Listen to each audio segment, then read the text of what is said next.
Bersyukurlah kepada Tuhan sebab Ia baik. Saya mengajak kita untuk membaca di dalam Mazmur 106 ayat 1 sampai dengan ayat yang kelima. Mazmur 106 ayat 1 sampai dengan ayat yang kelima. Firman Tuhan berkata, haleluya, bersyukur kepada Tuhan sebab Ia baik. Bahwasanya untuk selama-lamanya kasih setianya. Siapa yang dapat memberitahukan keperkasaan Tuhan, memperdengarkan segala pujian kepadanya. Berbahagialah orang-orang yang berpegang pada hukum, yang melakukan keadilan di segala waktu. Ingatlah aku, ya Tuhan, demi kemurahan terhadap umat. Perhatikanlah aku demi keselamatan daripadamu, supaya aku melihat kebaikan pada orang-orang pilihanmu, supaya aku bersukacita dalam sukacita umatmu, dan supaya aku bermegah bersama-sama milikmu sendiri. Amin. Bapak Ibu Saudara, sebelum kita membahas lebih jauh tentang nats ini, saya mengajak kita untuk melihat berita ini, Saudara. Berita ini berkata tukang becak di Jawa jadi miliarder. Menang undian, Saudara, 50 miliar. Saudara, ini peristiwa terjadi sekitar tahun 90-an pada waktu SDSB itu sedang merajalela. Sebetulnya yang dimenangkan oleh Bapak ini itu 1 miliar. Tetapi karena berita ini baru dimunculkan kembali, dikonversikan sekarang, itu kurang lebih, Saudara, menang 50 miliar. Saudara, bagaimana kalau itu terjadi kepada kita? Puji Tuhan, betul ya? Ya, puji Tuhan. Tuhan itu baik, ya toh, gampang Saudara ngomongnya. Tapi Saudara, kalau yang ini terjadi kepada kita, satu lagi berita ini. Saldo 149 juta di rekening hilang setelah klik pesan PDF. Amin, amin. Ya betul. Aku nggak ke gereja lagi ya. Pak Pendeta datang ke rumah bilang lagi sakit perut, nggak bisa keluar. Saudara, mau mengucap syukur gimana, Saudara? Saudara tahu nggak? Ketika Mazmur 106 ini dikumandangkan oleh pemazmur, diperkirakan pada waktu itu bangsa Israel ada di pembuangan di Babel. Boleh dikatakan lagi kehilangan duit 500 juta. Lagi mengalami hidup yang sial, ada di pembuangan di Babel. Kemudian pemazmur, pemimpin umat pada waktu itu mulai menyerukan, bersyukurlah kepada Tuhan sebab Ia baik, bahwasanya untuk selama-lamanya kasih setianya. Saudara, kalau kita jadi bangsa Israel pada waktu itu gimana? Aku ada di pembuangan. Aku ada di negeri asing. Aku sedang tidak beruntung. Dan kamu berkata aku harus bersyukur kepada Tuhan dan mengatakan bahwa Dia baik. Saudara, itu mungkin yang akan kita lakukan.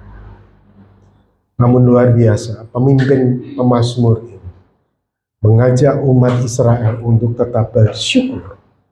Di tengah-tengah situasi yang tidak menyenangkan, di tengah-tengah situasi yang tidak menguntungkan, Pemazmur berusaha untuk tetap membawa bangsa Israel melihat bahwa Tuhan itu baik. Saudara, kalau itu menimpa kita, itu tidak mudah. Semua kita berhasil, tapi semua kita juga gagal. Semua kita pernah sukses mencapai apa yang kita mau, yang kita harapkan kita dapat. Tapi semua kita juga kehilangan. Ketika kita mendapatkan berkat, mudah untuk kita katakan, Tuhan terima kasih.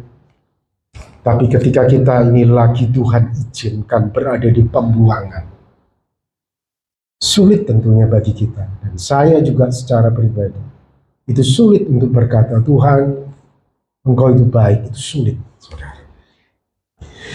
Namun pada pagi hari ini, kita akan belajar dari pemazmur.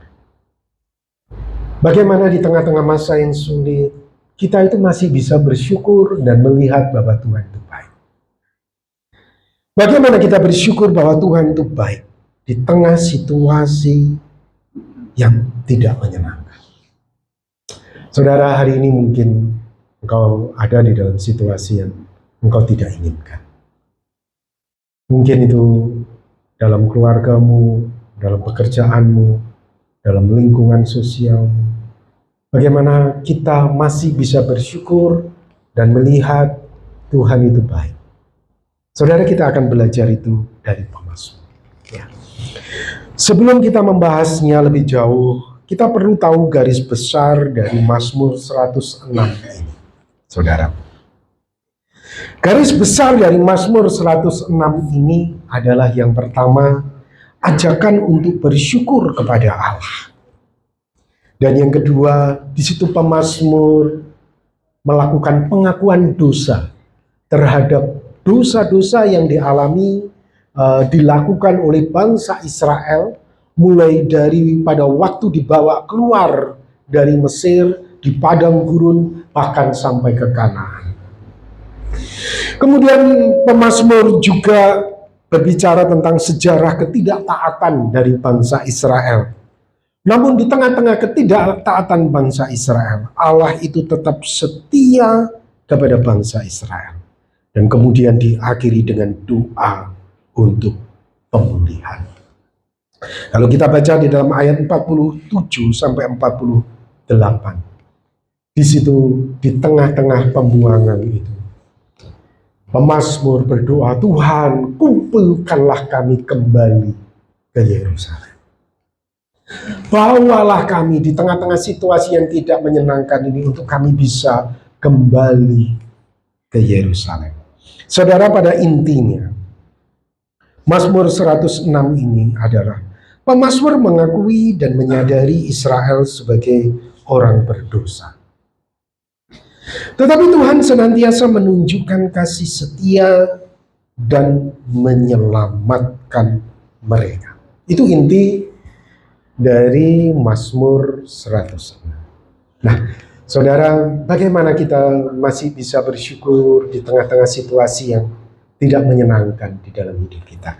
Yang pertama, saudara, saya melihat bahwa pemazmur mengajak umat untuk bisa mengakui keberdosaan. Saudara, yang pertama yang bisa menolong kita untuk kita melihat Tuhan itu baik, menolong kita untuk kita bermazmur, kita mengakui kita ini orang berdosa. Kita mengakui bahwa kita ini sepantasnya menerima pengalaman yang tidak menyenangkan. Kita sepantasnya diperlakukan seperti ini di dalam lingkungan kerja. Kita tuh sepantasnya mendapatkan perlakuan yang buruk di dalam lingkungan sosial. Karena aku ini orang berdosa. Saudara, ini yang diajak oleh pemazmur kepada bangsa Israel. Aku itu pantas. Saudara, kalau kita sampai berkata, Tuhan dosaku apa, salahku apa, orang-orang dengan tipikal seperti ini tidak bisa mengucap syukur, tidak bisa melihat kebaikan Tuhan di tengah-tengah masa yang sulit.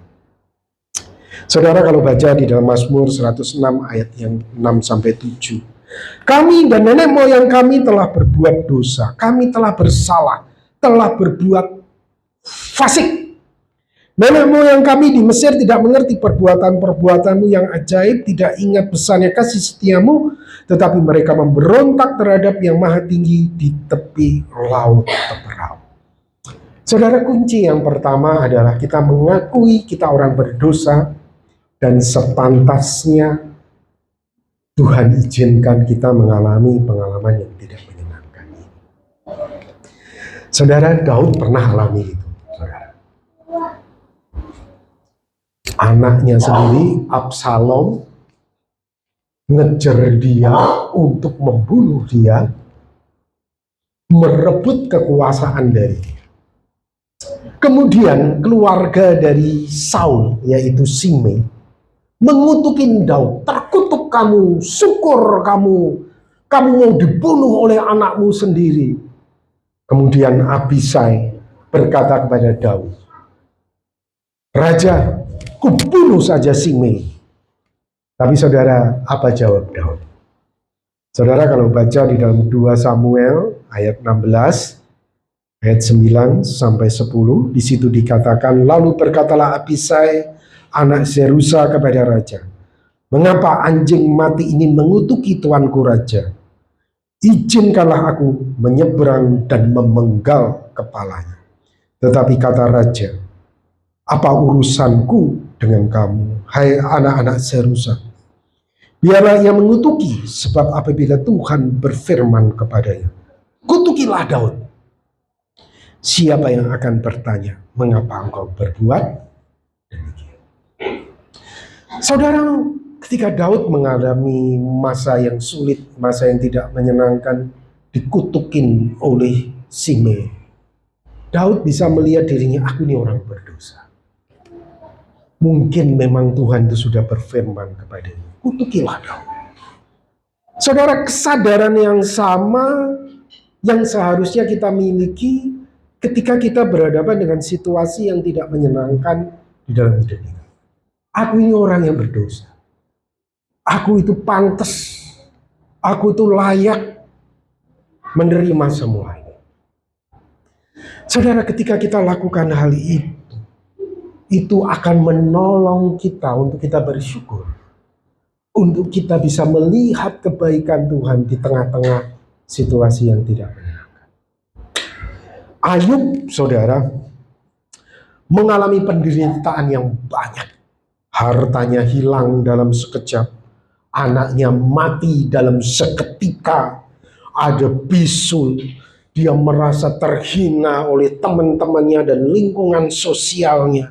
Dan dia melihat Tuhan itu tidak adil. Saudara, apa yang dikatakan Ayub pada awalnya?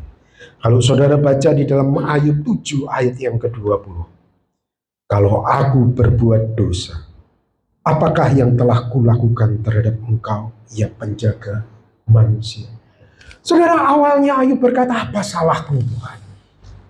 Sebegitu besarkah dosaku, sehingga engkau memperlakukan aku dengan sangat-sangat buruk sekali. Saudara, buruk. Kehilangan harta bendanya dalam sekejap. Kehilangan anak-anaknya dalam seketika itu, saudara. Dan Ayub kemudian berkata, apa salahku kepadamu sehingga engkau melakukan itu? Tidak heran, saudara, pada awalnya Ayub tidak bisa melihat kebaikan Tuhan di tengah-tengah situasi yang dia alami. Namun setelah dia ada di dalam pergumulannya, di dalam Ayub 42 ayatnya yang ke-6,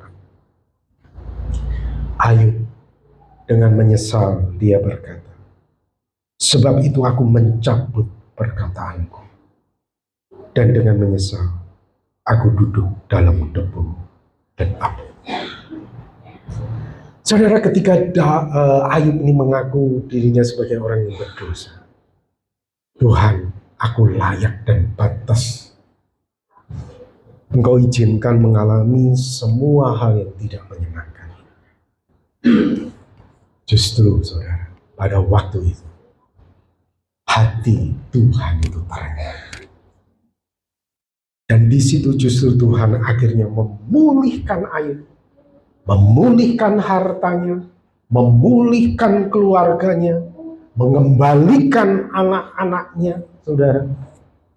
Secara ajaib Tuhan memberkati Ayub. Saudara, penting poin yang pertama. 1 Yohanes 1 ayat 8 sampai 9. Jika kita berkata bahwa kita tidak berdosa, maka kita menipu diri kita sendiri dan kebenaran tidak ada di dalam kita. Jika kita mengaku dosa kita, maka Ia adalah setia dan adil, sehingga Ia akan mengampuni segala dosa kita dan menyucikan kita dari segala kejahatan. Jadi saudara, kalau engkau merasa ada pengalaman yang tidak menyenangkan, katakan kepada diri, aku memang orang berdosa. Amin. Aku memang sepantasnya. Tapi ceritanya tidak berhenti sampai di situ, saudara. Pemazmur kemudian mengajarkan kepada kita. Poin yang kedua. Pemazmur mengajarkan di dalam Mazmur 106 ayat 7 sampai 10. Agar kita yakin Tuhan itu penuh kasih setia. Kita memang orang berdosa, kita bersalah dengan ucapan kita bersalah dengan perbuatan kita. Namun Dia Allah yang penuh dengan kasih setia. Tuhan itu setia pada janji.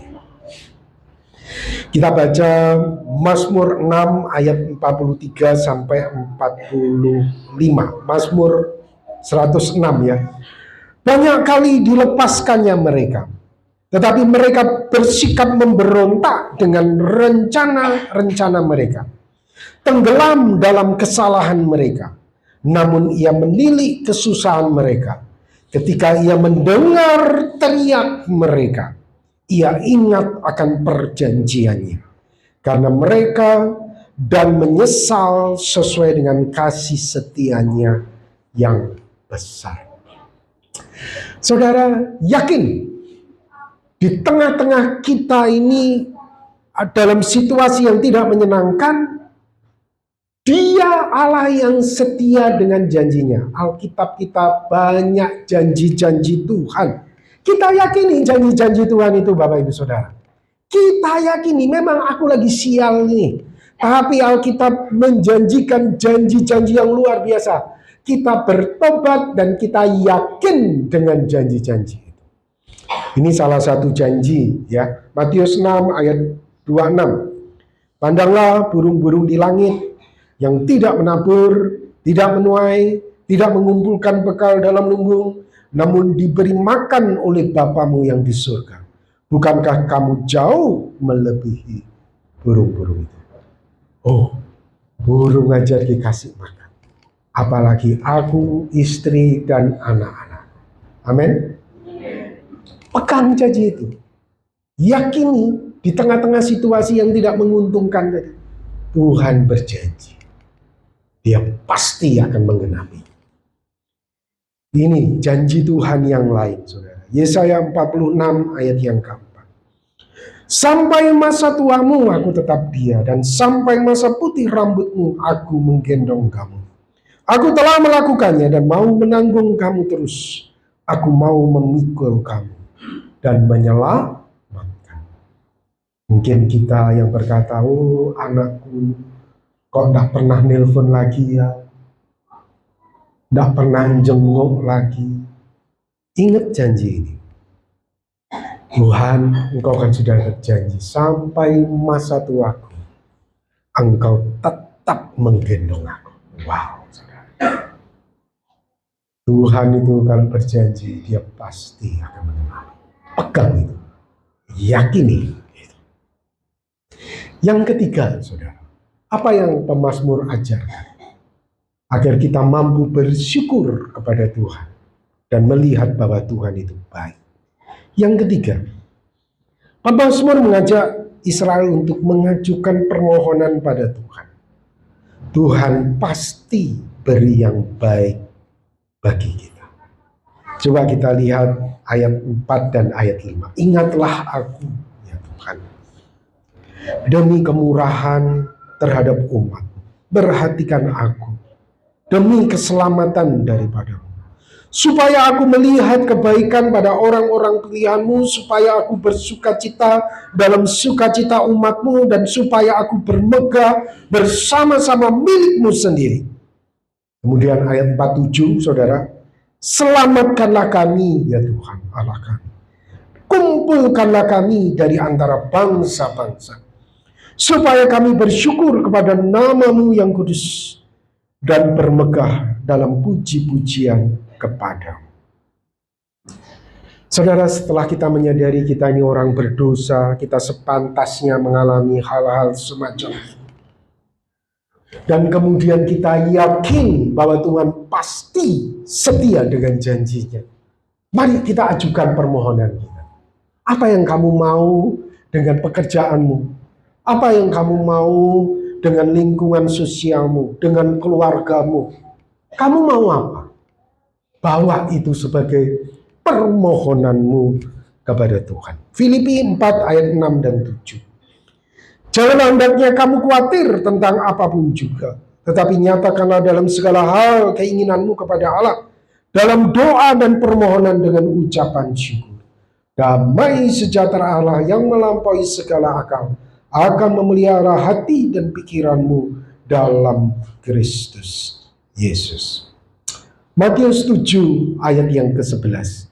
Jadi jika kamu yang jahat tahu memberi pemberian yang baik kepada anak-anakmu, apalagi Bapamu yang di surga, Ia akan memberi yang baik kepada mereka yang meminta kepadanya. Amin. Luar biasa enggak? Dia tahu yang baik bagi kita. Apa yang baik menurut kita, saudara, itu belum tentu baik. Tapi apa yang baik di mata Tuhan, itu pasti baik. Namun seringkali apa yang terjadi? Apa yang baik di mata Tuhan seringkali itu tidak menyenangkan. Awalnya. Akhirnya, enggak.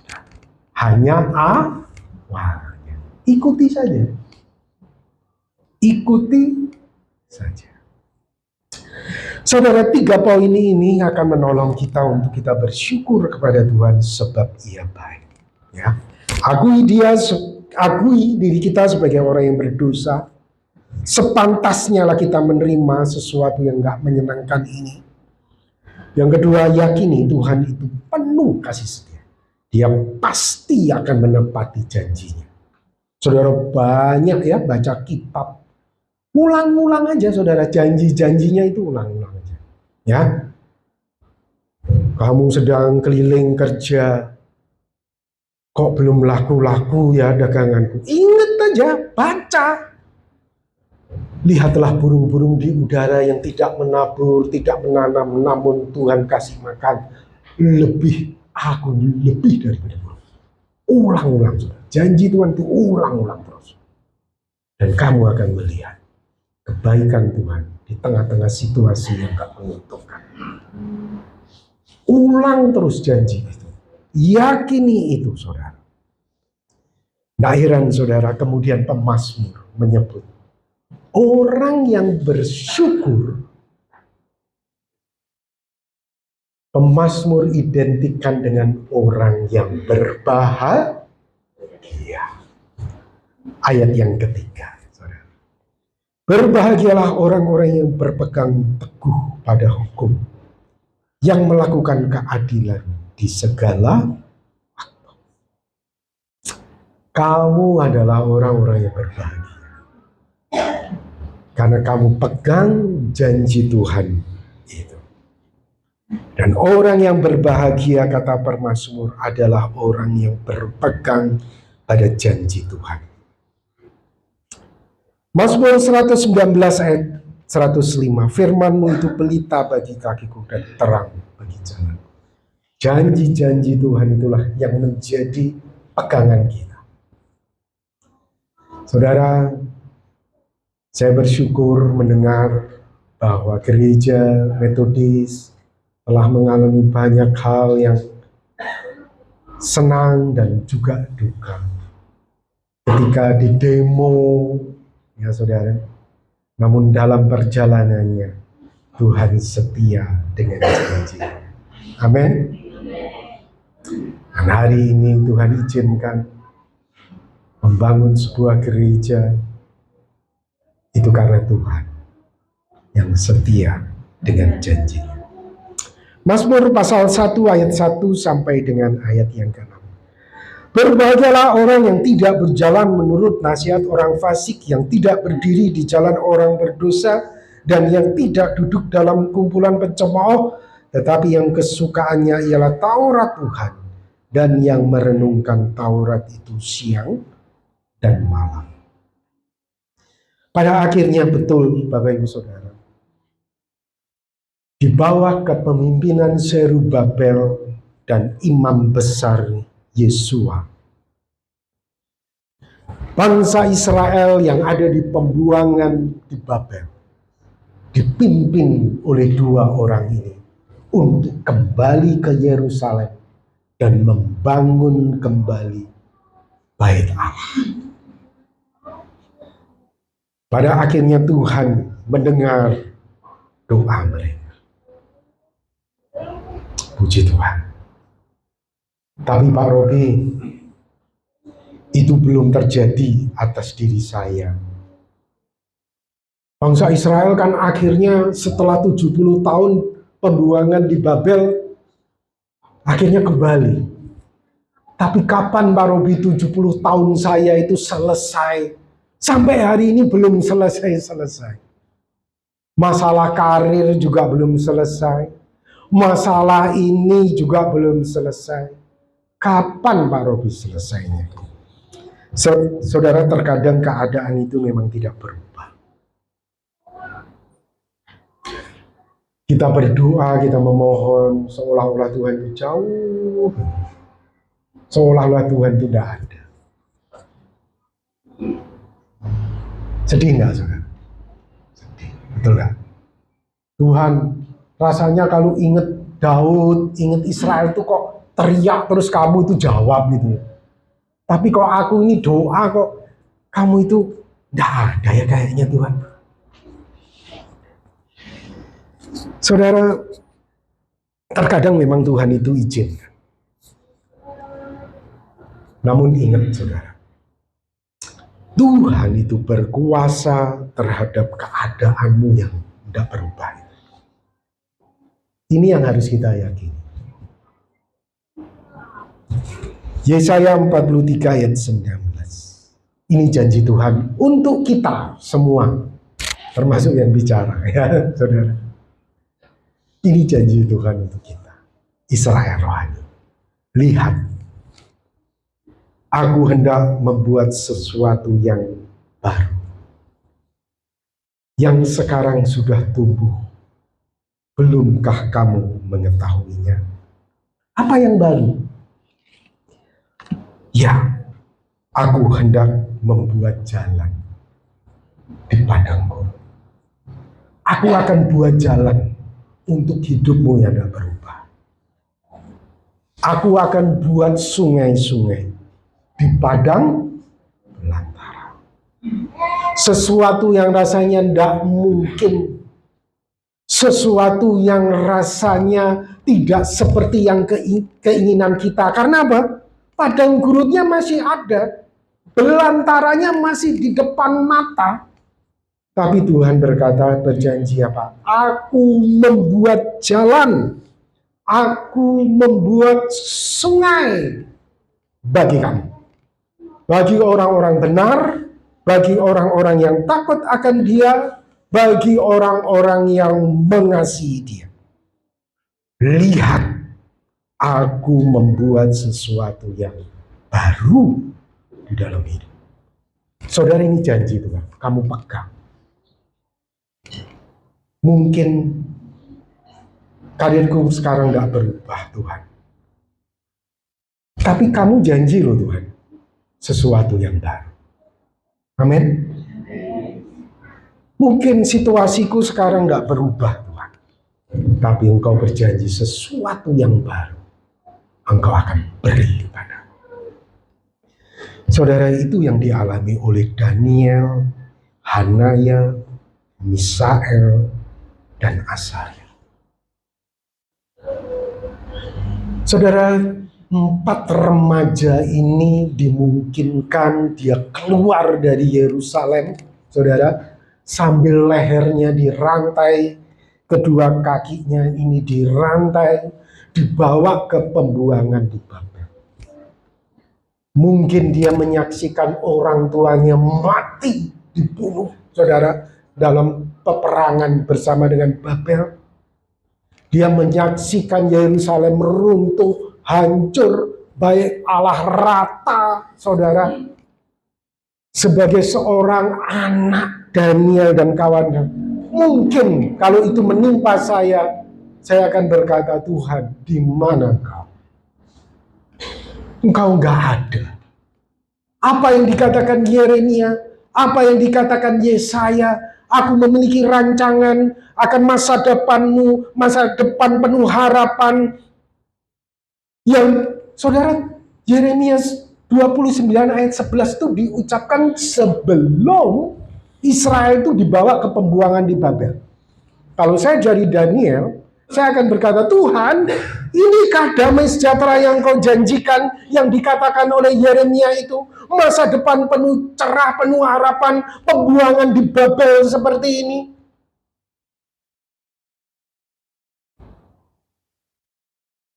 Namun luar biasa, Daniel ini orang yang takut akan Tuhan, remaja-remaja ini orang yang takut akan Tuhan. Walaupun dirantai, kakinya dirantai, namun Tuhan membuat sungai baru di padang belantara, membuat jalan di padang gurun. Tuhan angkat 4 orang ini, saudara, dari rantai, dari leher mereka, menjadi seorang pegawai istana. Saudara, Tuhan sanggup lakukan itu untuk kita. Amin. Mazmur 60 ayat 14. Kita baca sama-sama ya, di sini ya. 2, 3. Dengan Allah akan kita lakukan perbuatan-perbuatan gagah perkasa, sebab Ia sendiri akan menginjak-injak para lawan kita. Amin. Saudara, saya akan akhiri dengan kesaksian saya pribadi. Izinkan ya. 10 tahun lalu, saudara, tahun 2004,